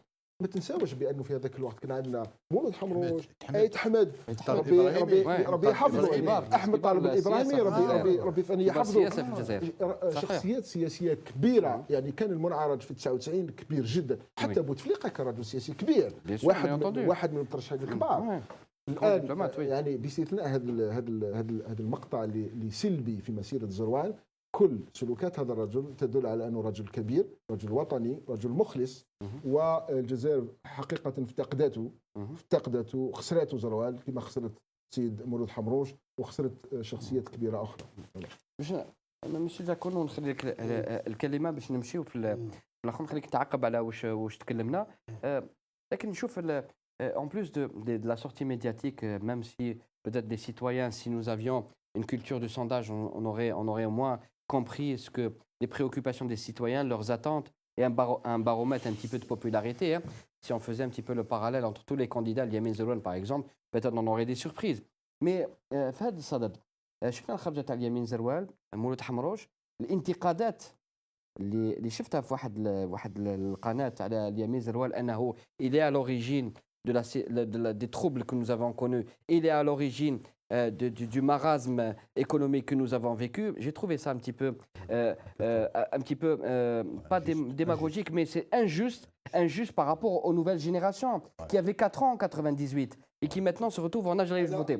À ce sujet, je laisse la barque la kalima. أنا أرجو أن أقوم بهذا التصحيح. أنا أعمل في قناة، أعتقد أنك تشير إلى قناة النهار. قناة النهار طيب أنا أريد حتى أكون يعني وفي مع نفسي، أريد أن أقول أنه أنا ضد الهجوم على سيد زروال مهما كان، لأنه من حقه كرئيس دولة أن يعبر عن رأيه مهما كان.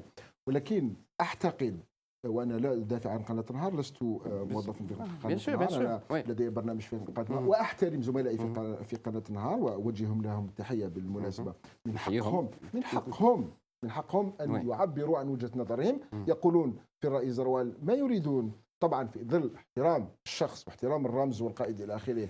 يعني لا يجب في رأيي أن نستغل هذا الموقف لشيطنة القناة أو شيطنة القائمين عليها. صحيح. يعني من حق يكونوا أخطاء، يكونوا سوء تعبير، هذه وجهة نظر ومواقف سيت ان بوان دو كي ديفون كي ريسبكت. فقط يعني لما نتخذ موقف من مرشح معين أو شخصية معينة يجب ألا يعني ما نطولش عليه، ما نحترمه في اطار الاحترام فقط. يعني لهذا وجب التوضيح، لانه موجود على هذا البلاطو وتتحدثون عن قناه بشرف انني اعمل فيها واقدم فيها برنامج، ان اوضح موقفي وادافع عن زملائي. Bien entendu. وخاصة على le rôle des mesdames. Monsieur Diakoun, il reste 10 minutes du temps de l'émission. On vous accorde 5 minutes. On va essayer de faire un tour de table pour clôturer. Allez-y, Monsieur Diakoun. Mais je n'adresse surtout le rôle des médias, parce qu'on a cité le cas. Il n'y a pas que le cas de Nahar par rapport, c'était un petit VTR. Donc par la suite, Sahar, parce qu'il y a eu d'autres commentaires qui ont été faits sur la sortie de Monsieur Yamin Zeroual. C'est pas pour les mettre en accusation, c'est pas le but. Allez-y, M. Diakoun. On a cette manie de dire à chaque fois, de faire des critiques à l'endroit d'un responsable ou d'une personnalité ou de la haja. Pourquoi il n'a pas parlé? Oui. Tel moment où il n'a pas parlé. C'est légitime voilà. aussi, M. Diakoun. Attends. Moi, je pense toujours qu'il faut citer les choses dans leur contexte. Dans leur contexte. Ce bonhomme a été quand même un initiateur d'un processus dans des conditions très, très, très difficiles. Quand même, il a été à l'origine d'une des plus belles constitutions dont a été dotée l'Algérie. de mon point de vue, son successeur aurait pu aller dans le même sens et approfondir ce processus Oui. pour l'intérêt à la fois du peuple et de l'Algérie. Maintenant, concernant l'armée ou le rôle de l'armée. L'armée chez nous, elle n'a été jamais la cause de la crise. Elle a été toujours la solution. Depuis Le rempart. depuis notre révolution. Parce que les politiques ont eu toujours des velléités de despotes, de dictateurs. Il faut le dire. D'accord. Et à chaque fois, Le zaïmisme. elle a été la garante du respect à la fois de la Constitution Oui. et du respect du caractère républicain de l'État algérien. Ça, il faut le souligner. Au-delà des comportements des uns et des autres. Et je pense on fera bonne œuvre dans la prochaine Constitution pour préciser ce rôle. Parfait. Pour préciser ce rôle. Une Et le proposition- consacrer. C'est une mon point de vue. proposition concrète. Comme ça a été le cas Oui. en Turquie. Il y a des exemples à travers Ouais. l'histoire. Oui. Personne n'a Monsieur critiqué Fatani, le oui. rôle de l'armée. Oui. Le rôle de l'armée dans la construction de la nation, dans le renforcement de la souveraineté, a toujours été positif. Et surtout, nous l'avons vu lors de la tragédie que nous avons vécue, la décennie noire. La décennie noire, oui, tout à fait, C'est tout à ça. fait. Bon, elle a L'armée, stabilisé, les elle a services de sauvé police, l'État la algérien. gendarmerie. Non, Oui. tout le monde est d'accord. Les Et puis, GLD, on a les vu patriotes, comment tout à les fait. Algériens ont réagi aux attaques contre le DRS et contre l'armée. Mais jamais on a vu un peuple se porter au secours de son service de renseignement. Ça n'est jamais passé dans le monde. Pourquoi le secret? Le secret, c'est parce que le DRS, c'est le bouclier qui protège les Algériens. Ils ont pris conscience. Maintenant, la question que j'aimerais soulever, que jusqu'à présent, nous n'avons pas abordée. Parce que Hamrouche, aussi bien que Zeroual, Oui. aussi bien que d'autres intervenants proches de Bouteflika, ils parlent aussi de la transition politique. Tout à fait. C'est un terme nouveau, Oui. mais j'aimerais. Qu'est-ce qu'il veut dire? Est-ce que dans la bouche de Sellal ou de Belkhadem ou le Marhala, Donc il ne partira pas au bout de son mandat, c'est ça انتقالية ينطق بهذا الكلام بهذا الشيء هذا. Qu'est-ce que ça veut dire? Dans la bouche de Hamrouche, quand il parle de transition politique avec l'armée, c'est bien ça ou pas? Bon, dans la bouche d'autres intervenants, je crois même Louis Hanoun parle. Non, Louis Hanoun est contre la transition. Et la transition, c'est Oui. d'autres. Oui. Je crois que c'est Benflis. D'accord. Elle est contre Mais la liste chacun- aussi de Kerry. On devrait aussi parler avant de conclure. bon, chacun imagine une transition politique. Ouais. Mais que les autres le demandent, qui sont dans l'opposition, qui sont contre Bouteflika. Oui, je l'accepte. Je dis que la transition politique, c'est la révision de la Constitution, c'est un gouvernement d'union nationale, et c'est. Mais dans le camp présidentiel, qu'est-ce que cela veut dire? Ouais. Voilà, je me pose la question En et j'aimerais bien toute que vous... honnêteté, je Hein vais un peu te Je vais décevoir. jouer le rôle Votre- d'animateur. Je vais un peu te Oui, votre décevoir. analyse, C'est monsieur Asmar, oui. exactement, Hein? c'est exactement Oui. comme le discours de 2011 annonçant des réformes. C'est comme le discours de Sétif annonçant qu'il allait se retirer Tabdjinani. C'est un effet d'annonce. Ouais. Fondamentalement, je ne crois pas à la possibilité d'une réforme du système de l'intérieur. Je n'y crois pas. Pourquoi pas? Oui. Ouais. Moi, je pense que peut-être la transition politique, le mot a été lâché par le Khadem, hein. Ouais. Il a été repris, je crois même, dans un meeting par Tillal. Est-ce que peut-être avec l'adoption d'une constitution, après sa révision, parce Oui. qu'elle dit qu'elle sera révisée au cours de l'année 2014, est-ce que nous n'allons pas toujours sur le schéma suivant, c'est-à-dire la création d'un poste de vice-président, et à ce moment-là, le témoin, le président passera le témoin à son vice-président. Ouais. Et ça peut être la transition qu'on Ouais. vous promet. Même ça, une fois, celle-là, elle a dit je qu'il n'y avait crois pas de poste peut-être que c'est ce vice-président. scénario. Il s'est ravisé dans une autre émission. Ouais. C'est pas très précis encore. Allez-y, Ouais, monsieur ouais, Hamad. ouais. Et je reviens vers vous, monsieur Diacon. نضيف كلمتين. اعتقد انه المرحله الانتقاليه الان في فرصه، حسب رايي انا، فرصه كبيره الان ستتاح بعد 17 افريل 2014. هي العهده الرابعه، يعني فاز فيها الرئيس بوتفليقه او فاز شخص اخر، وانا اعتقد انه الرئيس هو من سيفوز لانه الامور واضحه مسبقا. محسومة. فيه شبه اتفاق ولو ضمني بين رجال الرئيس، اقصد سلال وعبد الخادم وبين سيد مولود حمروش وبين سيد زروال على مرحله انتقاليه. ما تكلمناش على أو يحيى. اقول لك لا، أو يحيى انا اعتقد انه منفذ اكثر منه يعبر عن حتى المنصب مدير ديوان. مدير ديوان راح يكون هو البريزيدون بيس اللي يقوم بعمل تاع رئيس لا اكثر ولا اقل حسب رايي، ماهوش راح يكون رجل سياسه. الان الفرصه مناسبه. الان الفرصه مناسبه. بوست ديكزيكسيون. بوست ديكزيكسيون لانه رئيس متعب ومريض هو يقوم بالعمل تاعو، يعني تحت توجيهات الرئيس يوجهه وينفذ له شؤون الدوله. الان اعتقد انه في 2014 الفرصه مناسبه جدا لتنظيم مرحله انتقاليه، اتمنى ان يغتنمها الرئيس يغتنمها كل المسؤولين. يعني تتمثل في ماذا؟ تتمثل في تعديل الدستور وتحديد العهده الرئاسيه وطرحه للاستفتاء، لانه حتى السلال يشير ضمنيا الى هذا، اعتقد هذا ما سيحدث. لن يمر الدستور عبر البرلمان يعني بطريقه يعني هزليه يعني، وانما سيطرح للاستفتاء وبمشاركه الطبقه السياسيه، يعني راح الدستور يعبر عن المجتمع. هذه وش يقولها الديمقراطيه التشاركيه، بارتيسيباتيف. النقطه الثانيه اريد ان امر عليها اقل من دقيقه فقط. انا اريد ان اتحدث عن السيد زروال. يجب ان لا ننسى في كلمتين، يعني يجب ان نذكر لله ما لله ولقيصر ما لقيصر. يعني لا يجب ان ننسى انه زروال وايضا الجيش والمخابرات لعبوا دور كبير في اعداد وتحضير السلم والمصالحه الوطنيه. يجب ان لا ننسى هذا. زروال لما وصل للحكم ظروف كانت قاهره جدا، وتمكن رغم انه ماهوش رجل سياسه وغير متمرن وغير متمرس من قياده البلاد في ظروف صعبه. واريد ان اذكر هنا لانه انا تبعت هذا الملف في 2004 اعتقد، في 1994 الرجل كان وزير دفاع، شخصيه قويه، وراح لسجن البليده، يعني راح شاف قاده الفيس ما يديرهاش اي شخص.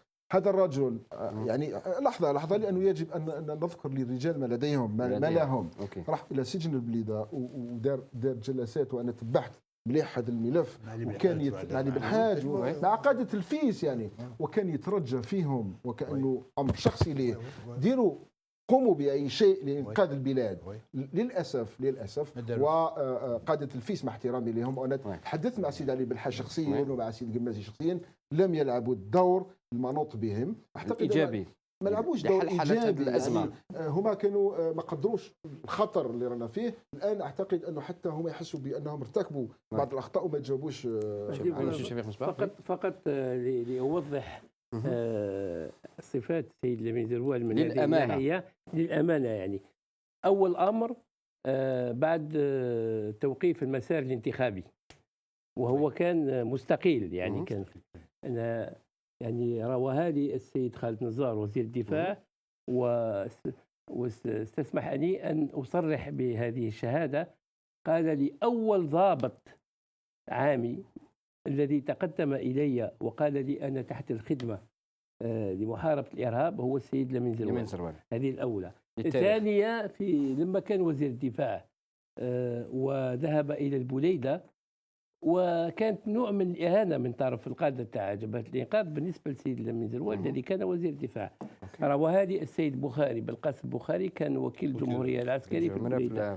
قال لي يعني تصدمت بهذا الموقف من القادة الفيس بالنسبة للسيد لامين زروال، فأخذته على انفراد وقلت له يا سيد الوزير ما كان عليك أن تأتي هنا. فقال له لامين زروال، وكذلك قال للسيد بخاري أنني أمكن أن أعطي الشهادة. قال له يا السيد بخاري لو اقتضى الأمر سأتي زاحفا من وزارة الدفاع إلى السجن العسكري لبليدة كي أقف نزيف دماء الجزائريين. وهذا يشهد له التاريخ.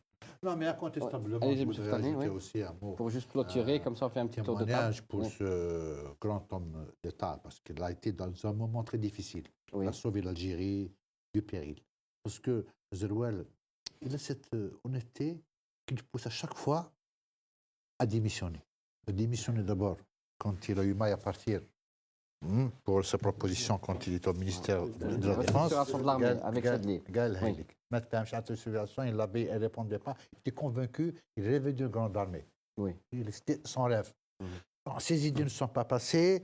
Il était déçu, je démissionne. C'est pas facile de démissionner de son poste à l'âge où il était. Hein. Il aurait pu pas avoir une belle carrière. Oui. Là, il est nommé ambassadeur en Roumanie. Il n'est pas resté. La même chose. Moi, j'ai pas envie de faire des ronds de jambes diplomatiques avec un verre de whisky à la main et de perdre mon temps alors que mon pays a besoin de moi. La même chose. Aoud Rja al Jazair. D'accord. Il était à Batna, tranquille. Et puis on vient, on frappe à sa porte. Toc, toc. Arwah, le pays a besoin de toi et tout. Il aurait pu dire, il a pris. Il est venu en tant que ministre de la Défense. Il a assumé sa mission. Donc, ce le jour où on devait choisir un président de l'État, en janvier 1994, vous savez tout ce qui s'est bien passé. Jaouli la dernière minute. Il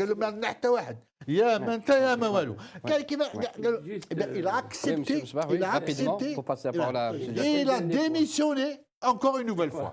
C'est pas un homme qui cherche à s'accrocher au pouvoir. Voilà, c'est pas un homme. La démission de trop. Pour terminer juste ce portrait, oui. Là aussi c'est M. Salim Ben Khalil qui était directeur du protocole de M. Lamine Zerouel qui me l'a raconté. En partant vers New York, quand il y a eu le fameux incident avec Jacques Chirac. Au cours de déplacement sur M. Lamine Zerouel a demandé, après M. Salim Ben Khalil, son directeur du protocole, qui est venu le voir, il lui a dit, Salim, en arabe, Salim Ben Khalil, l'Algérie est en difficulté, c'est bien ça. Il lui a dit oui, Monsieur le Président. Il m'a dit si David ont demandé de me jeter de l'avion pour que l'Algérie soit sauvée, quelle serait ma réaction? Salim Ben Khalil, il m'a dit j'ai été décontenancé, je ne m'attendais pas du tout. Je n'ai pas répondu. Alors Lamine Zerouel lui a dit mais bien entendu, je me lancerai sans hésiter un instant. Voilà. Et encore une fois, un fait de l'histoire qui lui sera toujours attribué favorablement à M. Zerouel. On continue avec vous, M. Djakoun. Enfin, moi, pour revenir un peu aux médias que je joue actuellement, c'est-à-dire concernant la couverture des présidentielles. Rapidement. Voilà. Moi, je dis que l'histoire de l'Algérie, elle n'est pas faite uniquement d'échecs. Elle a été, vous savez, aussi de victoires. Voilà. Quand même, on a connu des moments forts. Je me rappelle, par exemple, la loi Hamrouche qui a permis quand même l'avènement de la presse privée.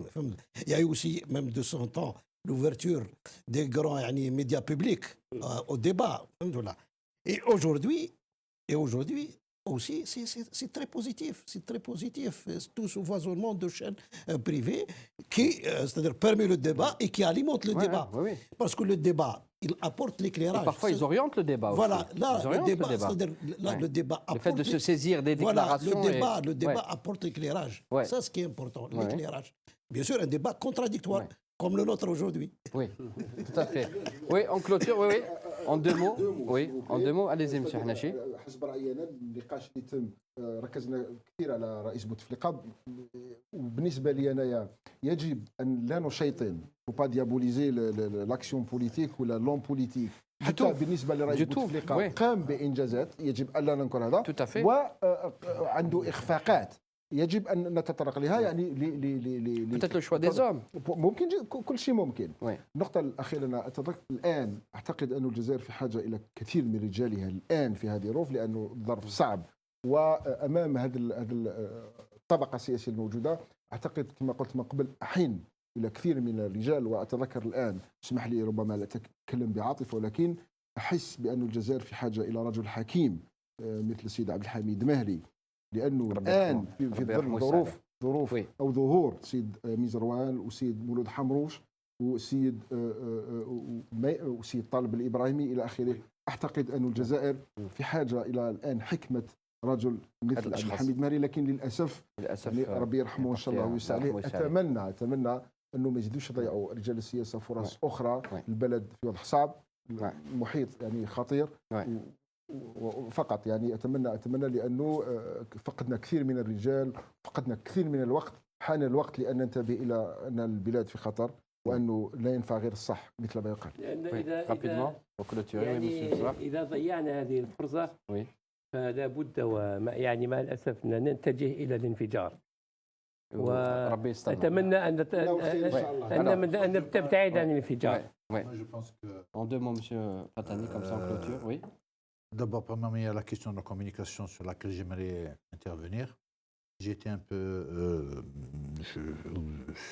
surpris de voir qu'il n'y a que 200 journalistes étrangers qui viennent couvrir la présidentielle. Ça veut dire que c'est un événement qui n'intéresse pas l'opinion internationale, le monde. Ça, c'est une indifférence à ça.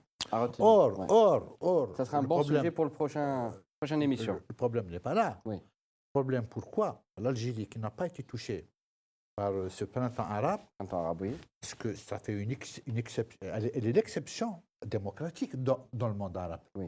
Qu'on ne le veuille ou pas, malgré certaines tentatives, la stabilité y est, l'union nationale y est.